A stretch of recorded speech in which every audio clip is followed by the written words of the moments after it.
बिस्मिल्लाहिर्रहमानिर्रहीम, अस्सलाम वालेकुम। मेरा नाम मिर्ज़ा अकबर, आप देख रहे हैं मेरा यूट्यूब चैनल। आज की वीडियो में सबसे पहले हम बात करेंगे कि इमरान खान के हवाले से बड़ी अजीब सी न्यूज़ आ रही है। कुछ लोग कह रहे हैं कि जान को शदीद ख़तरा है। मुराद सईद की एक स्टेटमेंट भी आई है और उनकी बहनों को भी गिरफ़्तार कर लिया गया है, उनके वकील को गिरफ़्तार कर लिया गया है। और उसके अलावा मैं आपको बताऊं कि खान साहब की ये भी एक न्यूज़ आ रही है कि उनके कान में इन्फेक्शन है, उनके जो है सर में शदीद दर्द है और कोई भी उनको मिल नहीं सकता है, ना ही उनको कोई डॉक्टर प्रोवाइड किया जा रहा है, ना ही उनको उनकी जो सेल की जो लाइट है, जो बिजली है, इलेक्ट्रिसिटी, वो बंद कर दी गई है सिर्फ तकलीफ देने के लिए। ठीक है, तो शायद उनको लगता है कि इमरान खान इससे टूट जाएगा कि उसकी बहनों को गिरफ्तार किया हुआ है, उसके भांजे को, उसकी बीवी को, और बड़ी घटिया किस्म के केसेस बनाए हुए हैं। तो जितने भी ताकतवर लोग होते हैं ना पूरी दुनिया में, आप अगर ताकतवरों की हिस्ट्री उठा के देखो, ये अपने आप को खुदा समझते हैं। फ़िरौन की जो आपके सामने मिसाल है, फिर आपके सामने मिसाल है नमरूद की, फिर आपके सामने मिसाल है यजीद की, और इसके अलावा आपको बहुत सारे हुक्मरान जो हिटलर की आपके सामने है। इसराइल भी आज भूला हुआ है कि खुदा भी है, तो इनके हाल देखना आप क्या होंगे। खैर, मूव होते हैं जी आज की न्यूज़ पे, और उसके बाद में हम कुछ क्वेश्चंस हैं वो रखेंगे डॉक्टर जाकिर नाइक के लिए। चीफ जस्टिस काजी फायद ईसा ने सरकारी खर्च पर अशाइया लेने से माजरत कर ली। वाह जी वाह, बड़ा उन्होंने काम किया है, बड़ा वो अपलॉड कर रहे हैं जी। जो पटवारी हजरात है, पूरे जो पूरे मुल्क में कोई कानून नहीं है, कोई कॉन्स्टिट्यूशन नहीं है, मुल्क की तबाही हो चुकी है। ठीक है, इंसाफ किसी को मिल नहीं रहा है। काजी साहब ने ना ही अपनी वो जो ड्यूटीज़ हैं वो अच्छे तरीके से अंजाम दी हैं, और जा रहे हैं मुंह काला करवा के। ठीक है, एक इतना जलील होके एक चीफ जस्टिस जा रहा है, मैंने अपनी लाइफ में नहीं देखा है। ठीक है, तो लेकिन हमारी जो खबर है, मैं उन पे नहीं उनको क्रिटिसाइज़ नहीं कर रहा हूँ जो जिन्होंने खबर दी है, बल्कि उनको कर रहा हूँ जो बड़े खुश हो रहे हैं, जो बड़ी छलांगे लगा रहे हैं कि जी उन्होंने जो है 20 लाख रुपए लग रहा था, उन्होंने उससे उसको खर्च करने से मना कर दिए। तो बड़ा काम है जी, वेल डन, बहुत अच्छा आपका टेन्योर था काजी साहब।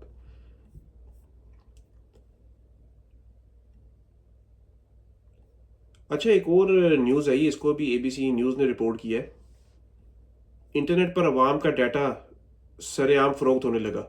आप लोग जितना भी ये देखें, ये बाहर के जो कंट्रीज़ हैं उनमें तो बहुत सेंसिटिव चीज़ होती है, पाकिस्तान का मुझे नहीं पता है। तो पाकिस्तान में भी या पूरी दुनिया में आपकी जो डाटा होता है वो क्या होता है, आपकी ईमेल्स होती हैं, आपका फ़ोन नंबर होता है, आपके एड्रेसेस होते हैं, आपके पासवर्ड्स होते हैं, आपका जो डेट ऑफ बर्थ यहाँ पे बाहर के कंट्रीज़ जो हैं पाकिस्तान से बाहर, उसको बहुत इंपॉर्टेंट समझा जाता है। या आपका जैसे आपकी जो आईडीज़ हैं, जैसे कि आपका पासपोर्ट किसी ने पासपोर्ट डिटेल्स हैं किसी ने चोरी कर ली हैं, आपके लाइसेंस की कोई डिटेल है किसी ने चोरी कर ली है, तो इन सब का आपको ख्याल रखना चाहिए। और अपने पास कुछ ऐसे पेड या नॉन पेड अगर मिलते हैं, यहाँ तो नहीं मिलते हैं, अगर पाकिस्तान में कोई ऐसी फैसिलिटी मिलती है आपको, तो आपको ज़रूर लेनी चाहिए और अपना जो सिस्टम है उसको प्रोटेक्ट रखें। अच्छा जी, ईरान की तरफ से ये कहा है, जैसे आपने देखा कि जी नेतन्याहू जो है वो बड़ी धमकियां लगा रहा है कि ईरान को ये कर देंगे, ईरान को वो कर देंगे, और इन्होंने जैसे हमारे पाकिस्तान में बिलावल तैयार हो रहा है, वैसे वो तैयार हो रहा है वहाँ पे शाह ईरान का जो बेटा है।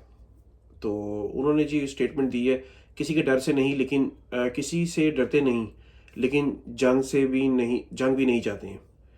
देखें, ईरान ने एक मीडियोकर स्टेटमेंट दी है, डिप्लोमेटिक स्टेटमेंट दी है। जंग के हक में नहीं होना चाहिए क्योंकि बड़ी तबाही होती है, मरते तो मासूम लोग हैं। ठीक है, और प्रॉफिट्स जो बना रही होती हैं वो जो ऊपर कंपनीज होती हैं, जो हथियार बेच रही हैं, जिन्होंने स्टॉक से पैसे कमाने हैं, हथियार बेच बेच के जब स्टॉक्स की प्राइस ऊपर जाती है तो पैसा तो वो कमा रहे हैं, तबाही होती है दोनों तरफ, लोग कौन मरते हैं। फ़लस्तीन में नेतन्याहू पागल हुआ हुआ है। ठीक है, जिसको कहते हैं बावला कुत्ता, वो हुआ हुआ है नेतन्याहू का हाल। तो मर कौन रहा है? वो लोग जो बिल्कुल ही मासूम है, जो जनरेशन से जिनके ख़ानदान तबाह होते आ रहे हैं, फ़लस्तीनियों के, मासूम फ़लस्तीनियों के, वो मर रहे हैं।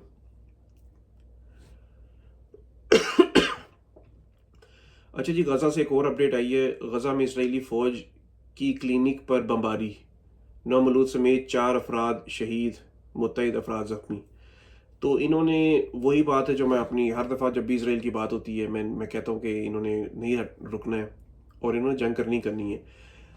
देखें, मैं आपको एक बात बताऊँ, मैं भी आजकल ये कोशिश कर रहा हूँ, आप लोग भी सिर्फ पहले तो ये है कि कुरान को पढ़ो, ठीक है। मैं आपको बताऊँ कि जो यहूदी हैं ना, उन सबको, जो ऑर्थोडॉक्स हैं या जो बहुत ज़्यादा पढ़े लिखे यहूदी हैं, वो हमारा कुरान पढ़ते हैं, वो हमारी हदीस पढ़ते हैं, ठीक है। हम ना अपना पढ़ते हैं, उनका तो छोड़ ही दो ना, हमें अपना तो कुछ पता ही नहीं है, ठीक है। अब आपने देखा होगा कि जब भी हम जिन लोगों के पीछे लगे हुए हैं ना रिलीजियसली, उनका कोई इंटेलेक्ट लेवल नहीं है, ठीक है। डॉक्टर जाकिर नाइक की आपने स्टेटमेंट्स सुननी है, कुछ मैं भी सुन रहा हूँ और उसका रिएक्शन भी देख रहा हूँ मैं सोशल मीडिया पे। तो देखें, इस्लाम कॉमन सेंस है। अगर आपको लगता है ना कि इस्लाम कोई बड़ी टफ चीज़ है, जैसे हमारे जो मौलवियों ने या मुफ्तियों ने बताया कि हाथ जो हैं वो यहाँ बांधने हैं, यहाँ बांधने हैं, यहाँ बांधने हैं, और शलवार कितनी ऊपर होनी चाहिए, और ये ऐसे ऐसे ऐसे या जैसे भी है रफ़ा दैन। तो इन्होंने इस्लाम को, जो बंदा नमाज नहीं पढ़ता ना, उसको इतना मुश्किल बना देते हैं उसके लिए ताकि वो पढ़ ही ना पाए, और बाद में लोग जो हैं वो हमारे गुलामों की तरह हमारे आगे पीछे, ये जो पीरों के पीछे आपने देखा ना, वो लोग पैसे फेंक रहे होते हैं, हालांकि उनकी क्या कंट्रीब्यूशन है इस्लाम के लिए? कुछ भी नहीं, मुरीदी में पड़े हुए हैं, ठीक है। बेसिकली वो बेवकूफ़ बने हुए हैं, उनका अपना कोई माइंड ही नहीं है। वो लोग हैं, उनको वो ऐसे करते हैं तो लोग तड़प तड़प के ना मरने वाले हो जाते हैं, ठीक है।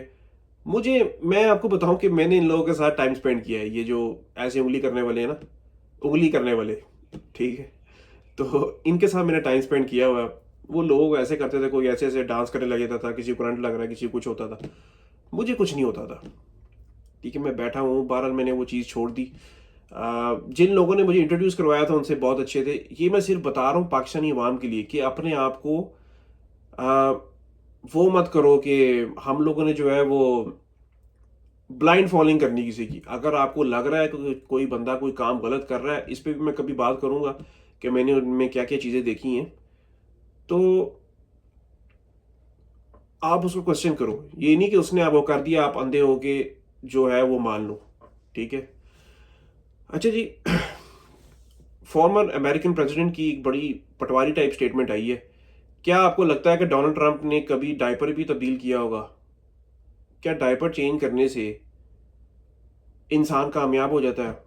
या अगर जिस बंदे ने डायपर चेंज किया है, तो क्या हमें उसको वो वोट करना चाहिए? अगर मिसाल के तौर पे अगर डोनाल्ड ट्रंप और बराक ओबामा इलेक्शन में एक दूसरे के साथ हैं, मतलब लड़ रहे हैं एक दूसरे के खिलाफ, तो क्या हमें बराक ओबामा को वोट कर देना चाहिए कि उसने डायपर बदला है? मतलब क्या बुलशिट की है इसने ये, ठीक है। उस तरह तो अगर आप देखा जाए तो हमारे भी जो लोग आते हैं उनका क्या एक्सपीरियंस है? उन्होंने तो कभी, अभी हमारी जो वजीर आला पंजाब है, कोई उनका एक्सपीरियंस नहीं है, ठीक है। बिलावल का क्या एक्सपीरियंस है, ठीक है। सिर्फ एक्सपीरियंस ये होता है हमारे पाकिस्तान में कि आपका जो ताल्लुक है ना वो किसी बड़े सियासी खानदान से होना चाहिए, दैट्स इट, ठीक है। और ये same goes for PTI. PTI में बहुत सारे लोग जो हैं नलायक हैं, इस पर बात करते हैं। इमरान रियाज खान ने इसको रिपोर्ट किया अपने आज के व्लॉग में। वो ये बात है जी कि अगर तो कुछ लोग ना बोले, उन्होंने कहा कि 2-3 नई इंतज़ार पंजोता को जो उठाया गया है, पाकिस्तान तहरीक इंसाफ के इमरान खान के वकील हैं, तो जो पीटीआई की काफ़ी ज़्यादा जो लीडरशिप है वो इस पे खामोश है। तो इमरान रियाज ने उनको कहा कि अगर वो ना बोले तो फिर मैं बोलूँगा कि मुझे इंतज़ार पंजोता ने क्या क्या चीज़ें बताई हैं अरेस्ट होने से पहले या अगवा होने से पहले, सॉरी। तो पीटीआई की जो लीडरशिप है ना, यही बात मैं भी शुरू में कहता था, वो बिल्कुल भी इंटरेस्टेड नहीं है कि इमरान खान को बाहर निकाला जाए, क्योंकि बाहर निकालेंगे ना इमरान खान को तो इनके मते बंद हो जाएंगे। बाहर निकल के इमरान खान को नजर आएगा कि ये कोई काम नहीं कर रहे हैं, ठीक है। मुझे नहीं लगता कि पीटीआई में इमरान खान के अलावा, मुराद सईद के अलावा फिलहाल तो कोई बंदा नजर नहीं आ रहा है, ठीक है। जो ऊपर बैठे हैं, जो बाहर बैठे हैं इस टाइम, मैंने कई दफ़ा उनके नाम भी लिए हैं, मैं फिर किसी वीडियो में दोबारा भी लूँगा क्योंकि वीडियो बहुत लंबी हो रही है। तो वो बिल्कुल इंटरेस्टेड नहीं है कि उनके मज़े बंद हो जाएंगे, ठीक है। आप देखें कि अली अमीन ने क्या बुलशिट की है। जब इमरान खान ने कहा था कि एहतजाज जो है किसी सूरत रुकना नहीं चाहिए, तो वो आया जी मैं आ गया हूँ, मैं उधर ही था, ठीक है। इतनी बोंगी मारी है, मतलब पता नहीं जेम्स बॉन्ड था। मतलब मेरी रिक्वेस्ट है कि जी वो जेम्स बॉन्ड की कास्टिंग चल रही है, तो आप बराए मेहरबानी अली मीन को नेक्स्ट जो है ना वो जेम्स बॉन्ड रख लो, ठीक है। इतनी ज़्यादा बोंगी आप देखो कि इतना बड़े लोग कहते थे कि ये जी कॉम्प्रोमाइज़ है, मैं मानता नहीं था, ठीक है। लेकिन अभी भी नहीं श्योर है, लेकिन जो इसने बोंगियाँ मारी हैं आके उसने असेंबली में, और जिस तरह खबर निकली थी, नुसरत जावेद ने खबर दी थी कि जो जो चीज़ें उसने बताई बिल्कुल सेम वैसी हुई। अब क्या करें, किस पे यकीन करें? पीटीआई सिर्फ इमरान खान है, और ये जो इमरान खान के जो इलीगल अरेस्ट है, इसके पीछे भी कल को यही लोग निकलेंगे। तो अच्छा, एंड पे मैंने जैसे आपसे बताया था, फिर इसके बाद बात करेंगे जो प्रोटेस्ट है कि जाकिर नाइक के लिए दो मेरे क्वेश्चंस हैं कि जाकिर नाइक ने कहा जी यूट्यूब की जो है वो कमाई हराम है, मुझे तो नहीं अभी आ रही है। खैर, तो मैं सिर्फ ये पूछना चाहता हूँ कि यूट्यूब की कमाई हराम है, तो जो जो आपका चैनल है उसकी कमाई कैसे हलाल है? तो दूसरा ये कि एक जो गवर्नमेंट है जो इलेक्शन चोरी करके आई है, ठीक है, आप उसके कहने पे, उसके इनविटेशन पे आप पाकिस्तान ले आए हो, वो जायज़ है जब सारी दुनिया को पता है और बिल्कुल श्योर है कि इन्होंने इलेक्शन चोरी किया, धांधली की है। जो हालात थे पाकिस्तान में इलेक्शंस के, वो पूरी दुनिया ने देखे। तो क्या उनका इनविटेशन एक्सेप्ट करना जो है वो जायज़ है? तीसरा ये कि जो यूट्यूब का जो इन्होंने स्टेटमेंट दी है ना, ये मुझे लगता है कि डॉक्टर जाकिर नाइक से दिलवाई गई है। वो क्वेश्चन भी कराया गया होगा अगर किसी ने किया है तो, क्योंकि आपको पता है कि आजकल बड़े खिलाफ हैं लोग सोशल मीडिया के पाकिस्तान में, और इसलिए फायरवॉल भी आ रही है और मुख्तलिफ तरीके हैं। तो उन्होंने क्या किया, एक बंदे को बुला के, क्योंकि उनको पता है हमारे लोगों की कोई रिसर्च होती नहीं है, और जो अवाम की मैं बात कर रहा हूँ, वो बस जो डॉक्टर ने कह दिया, डॉक्टर जाकिर नाइक ने कह दिया, तो वो पत्थर पे लकीर हो गया, किसी और मुफ्ती ने, मौलवी ने, या कुछ लोग जो हैं वो इमरान खान को ब्लाइंडली फॉलो करते हैं। पटवारी को तो छोड़ दो ना, उनका तो दिमाग ही नहीं है। तो वो सवाल नहीं करते हैं कि अगर जैसे मैं अगर इमरान खान को लीडर मानता हूं, तो मुझे इमरान खान को ये नहीं कि उसकी सही चीज़ों को मैं डिफेंड करूं और उस पर भी बड़ी तालियां बजाऊंगा, खान साहब क्या फैसला किया आपने, ठीक है। आपको चाहिए कि आप उसको सवाल करो। खैर, अब जो नेक्स्ट जो लास्ट पॉइंट था ना मेरा, वो ये था कि अगर आप में से कोई भी जो जो लोग भी जाते थे कि ये आजकल तो हालात ऐसे हैं ना कि आपको फोर्स यूज़ करनी पड़ती है, फोर्स यूज़ करने की ज़रूरत पड़ती है आपको पाकिस्तान में। लेकिन कोशिश करो कि पाकिस्तान की जो प्रॉपर्टी है उसको कोई नुकसान ना हो। अगर पुलिस आपको, मैंने बहुत ज़्यादा देखा है कि लोग काफ़ी समझदार हो चुकी हैं अभी। अगर आपको नज़र आ रहा है ना कि कोई बंदा, उसको पकड़ के रोको। आप उन लोगों को रोको जो लोग गाड़ियाँ तोड़ तोड़ रहे हैं और जो तबाही मचा रहे हैं, वहाँ पे आग लगा रहे हैं।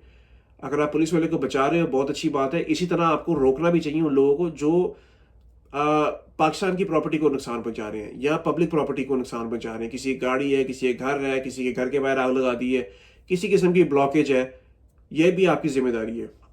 अब तक के लिए इतना ही। उम्मीद करता हूँ कि आपको ये वीडियो पसंद आई होगी। अपना ख्याल रखिए अपने चैनल का भी। अगर वीडियो पसंद आए तो लाइक करो, और सब्सक्राइब भी करना है तो आपकी मर्ज़ी है। और अगर कोई चीज़ आपको नहीं भी पसंद आई, अगर आपको लगता है कि मुझे कोई चीज़ चेंज करनी चाहिए, तो आप कमेंट में बताओ मुझे। Thank you so much. अल्लाह हाफिज़।